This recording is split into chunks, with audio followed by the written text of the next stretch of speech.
অসুস্থ বন্যপ্রাণীকে উদ্ধার করে বন দপ্তরের হাতে তুলে দিলেন জেলা পরিষদের সহকারী সভাধিপতি। শুক্রবার সকালে ধূপগুড়ি ঝুমুর এলাকায় একটি লক্ষ্মী পেঁচাকে ঠুকরে ঠুকরে ক্ষতবিক্ষত করে দেয় কাক। দেখতে পেয়ে স্থানীয় বাসিন্দারা যোগাযোগ করেন জলপাইগুড়ি জেলা পরিষদের সভাধিপতি সীমা চৌধুরীর সাথে।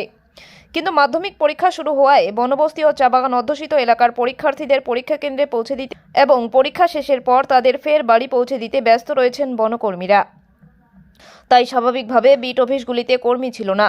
ওই সময় গয়েরকাটা থেকে জলপাইগুড়ি জেলা পরিষদ অফিসে আসছিলেন সীমা চৌধুরী। খবর পেয়ে তিনি ওই বাড়িতে চলে যান।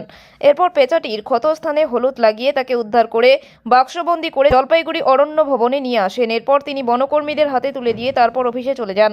সীমা চৌধুরী বলেন, মাধ্যমিক পরীক্ষার জন্য বনকর্মীরা স্পেশাল ডিউটিতে ব্যস্ত, তাই বলে অসুস্থ পেঁচাটিকে ফেলে রাখা যায় না। তাই আমি উদ্ধার করে প্রাথমিক চিকিৎসা করে পাখিটিকে গরুমারা ওয়াইল্ড লাইফ ডিভিশনের কর্মীদের হাতে তুলে দিলাম। এখানে তার চিকিৎসা হবে, সুস্থ হলে তাকে উপযুক্ত পরিবেশে ছেড়ে দেওয়া হবে। আজকে কি উদ্ধার করলেন এবং কোথায় জমা দিলেন? এটা ঝুমুরের ওখানে হ্যাঁ, আর এক রতন বলে আমার এক ভাই ফোন করেছিল যে সঞ্জয় চক্রবর্তীদের বাড়ির পাশে একটা পেঁচা উদ্ধার হয়েছে, তাকে কাক ঠুকর দিয়েছে।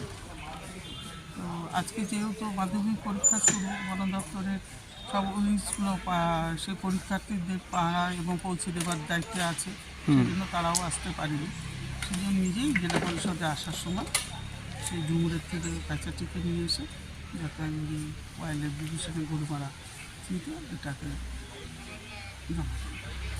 তো আপনি তো মাঝে মাঝে এরকম করেন, তো এই চলতি মাসে কতগুলো হলো এরকম? এটা গেল এক মাসে অন্তত? 12 তারিখে দিয়েছি 3টে, হ্যাঁ, 23 তারিখে দিয়েছি একটা জমা, আচ্ছা। এবং আজকে একটা দিয়ে গেলাম। ভালো লাগে, ভীষণ ভালো লাগে। ঠিক।